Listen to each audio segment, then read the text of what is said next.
O Goberno de Pontevedra ábrese a mellorar o regulamento que se aplica na cidade para o control das vivendas de aluguer turístico. Así, o BNG apoiará no pleno do luns unha moción do PSOE que pide a creación dun grupo de traballo cos axentes implicados para revisar a norma. O que se solicita é a posibilidade de esturar unha ordenanza, que perfeccione de alguna forma iso.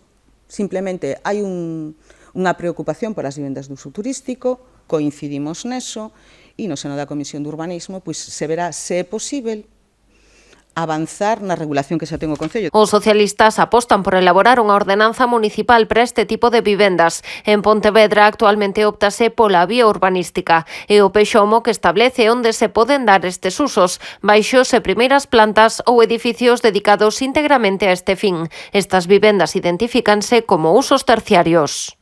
Este tema que ten unha enorme complexidade porque hai moita regulación que non é competencia municipal que lles afecta as vivendas de uso turístico e, dentro das competencias municipais,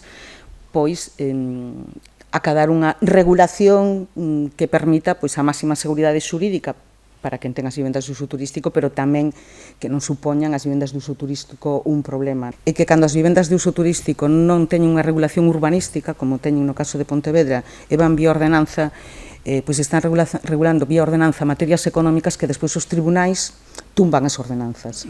Estas vivendas precisan dunha licenza de actividade por parte do Concello de Pontevedra. Así as cousas, é a Xunta de Galicia quen as inscribe para este fin. Por iso, o Goberno local reclama ao Goberno autonómico que comprobe se as solicitudes cumpren os requisitos. Que a Xunta inscriba aquelas que realmente teñen esa licencia de actividade.